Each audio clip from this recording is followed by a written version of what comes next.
Good morning and welcome to Arise News Now. I'm Gavin Ramjohn in London. It's Monday the 15th of July and our top story at this hour, George Zimmerman is a free man, but he still faces public outrage across the United States. The neighborhood watchman was acquitted on Saturday for the murder of an unarmed black teenager in Florida. The case has polarized American popular opinion and prompted peaceful protests across the country. Arise News' Tina Millman reports. George Zimmerman is a free man, but he still faces public outrage over his acquittal. In New York's Union Square, people from all walks of life showed their support of Trayvon Martin, the unarmed black teenager Zimmerman shot to death in Florida. When I heard not guilty, I was waiting for more because I thought they were just saying not guilty for second degree. And then when there was no more, I literally said, well, where's the rest? What did I miss? And so that was the real shock. I have a child. I have a black child growing up in New York City. And I felt as if I had to kind of get out of my house today and, motivate the household and get everyone out to come and show a presence, some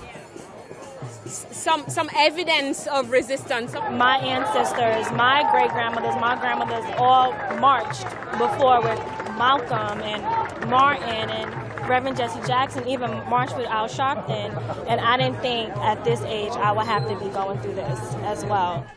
U.S. President Barack Obama called for calm reflection on Sunday, saying the jury has spoken. But the Justice Department is already looking into seeing whether there's enough evidence to prosecute Zimmerman on civil rights violations in a federal court. We'll have more reaction to the controversial acquittal throughout the day today with analysis at 1 and 4 GMT on the Arise News Hour and the late edition. Now, in Cairo, the troubled country's new interim cabinet is taking shape. Egypt's Prime Minister has filled most of these senior posts despite the annual nationwide slowdown caused by the holy month of Ramadan. Mana Rabi reports. Egypt's new government began to take shape on Sunday as the interim prime minister filled senior cabinet posts to lead the country back to civilian rule. Among the first senior technocrats and liberals tapped to run the new government was former UN diplomat Mohammed El Baradei, sworn in as interim vice president. Also on the cabinet, Inas Abdel Dayem as culture minister and Daria Sharaf to head the information ministry. In a sign of how important U.S. relations are for Egypt, a former ambassador to the U.S., Nabil Fahmy, seen here in file video, was named foreign minister. But not everyone is confident rule of law is coming back. A senior leader of the Muslim Brotherhood said some 240 jailed supporters of deposed President Mohamed Morsi had their detentions extended. It happened, he said, in a closed prison hearing, and lawyers were barred. This is something that has never happened before in Egypt's history, to hold a court hearing in a prison, to stop lawyers, 40 of them, even from entering and attending the hearing. Is this a state that follows the law?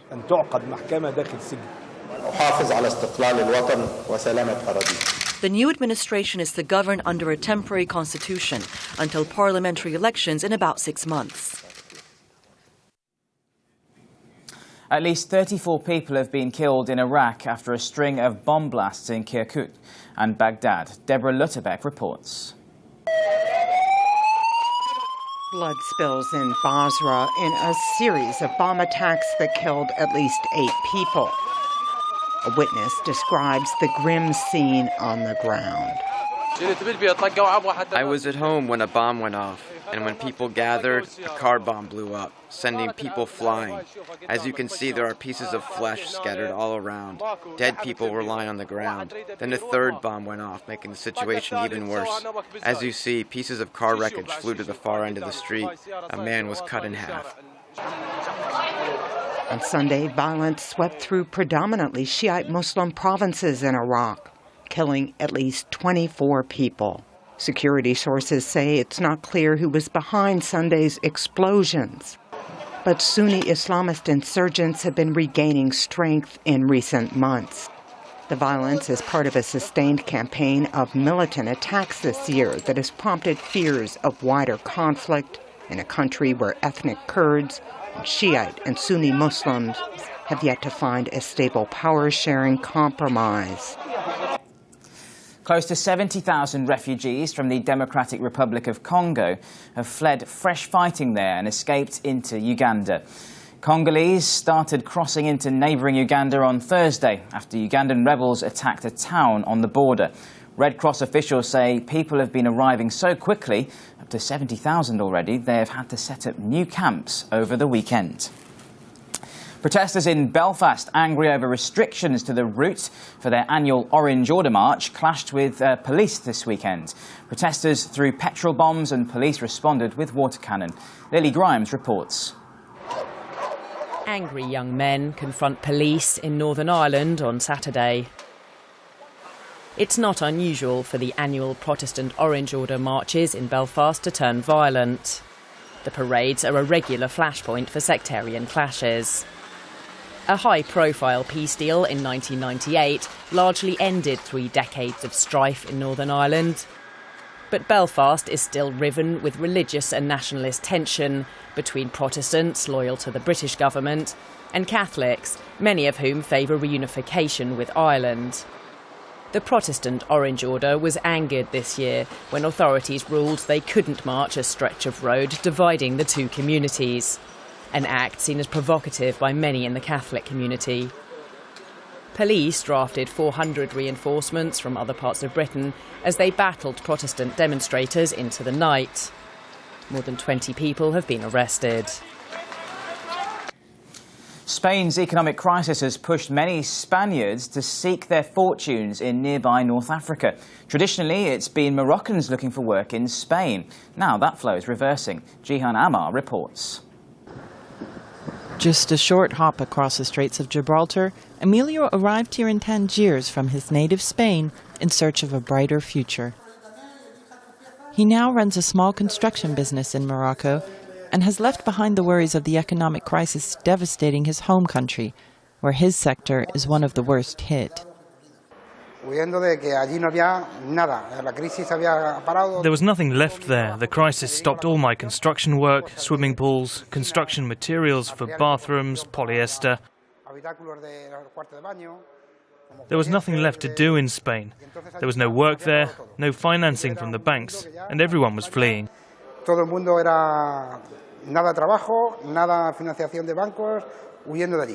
Maria also traveled south across the sea in search of work. With a daughter to support, she says the cost of living is too much to bear in Spain. I had a salary which wasn't good. I didn't want to live like that anymore, just working to pay the bills. With the country in recession since 2011 and the unemployment rate at a record 27%, many Spaniards feel they have little option but to leave. In Morocco, they've taken work at call centers or set up their own businesses. It's difficult to measure how their arrival is impacting the economy here, where unemployment is at 20%. Official figures put the number of legal Spanish workers in Morocco at about 2,500, with an increase of only 100 during 2011 to 2012. On the ground, the figures are thought to be higher. I know a lot of people right now who are asking for work a lot. I receive emails all the time for Spaniards who want to come to Morocco. José is responsible for watering the grass at this golf course. I see this work as a chance to travel, to get to know Morocco, and above all, to work, because right now things are bad in Spain. The truth is that here in Morocco, it's better. The Moroccan Interior Ministry now requires new arrivals to register their professional activities. Officially, Spaniards are allowed to stay in the country for 3 months on tourist visas. But it's clear that many intend on staying for much, much longer. A quick look now at what's making headlines in sport this morning. 3 of the world's top sprinters have failed drugs tests. America's Tyson Gay and Jamaicans Asafa Powell and Sharon Simpson all tested positive for banned substances at events earlier this year. Tyson Gay is the joint second fastest man in the world over 100 metres and is a former world champion. He was in impressive form this year but announced he's pulling out of next month's World Championships. Powell was once the world record holder in the 100 metres and helped the Jamaican team to many medals at the Olympics. In a statement, Powell said, "I want to be clear in saying to my family, friends, and most of all my fans worldwide that I have never knowingly or willfully taken any supplements or substances that break any rules. Commentators have called it a sad day for the sport. And England scrambled a dramatic victory in the first test of the Ashes against Australia. After a tense final day, the home side won by just 14 runs.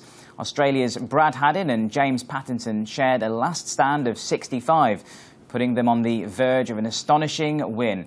But man of the match, James Anderson, took the final wicket, his 10th of the game, after a crucial review. So England go one up in the series with the second test, starting at Lord's on Thursday.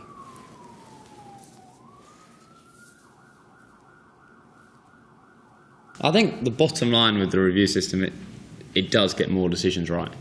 And, well, it should get more decisions right, I think is probably the best way of saying it, because it's, such a big game. It's so important that the decisions are right because they impact the game. And I think both sides feel that. I think it's there's absolutely nothing wrong with it because, much rather sitting here with this right result here now because of that last wicket than, if we're sitting here lost and it was given not out, then that is slightly would be wrong for the game.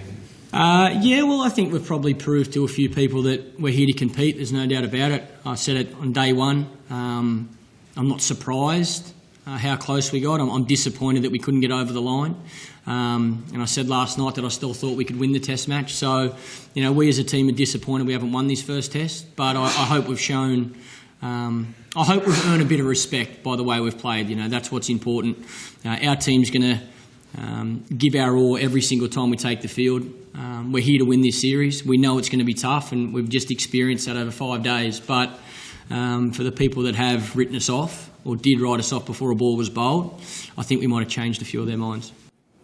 And finally, here's one for anyone out there who thinks they have difficult in-laws. An elderly Chinese woman has won a case against her daughter for neglect in a controversial new law that requires grown children to look after their parents. Andrew Raven reports.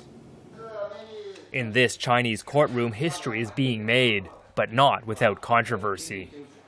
77-year-old Chu Fu Di is suing her daughter and son-in-law, who she says don't visit her enough.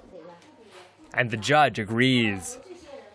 Under a contentious new law, he ordered the pair to drop in on Chu at least once every 2 months, and on holidays.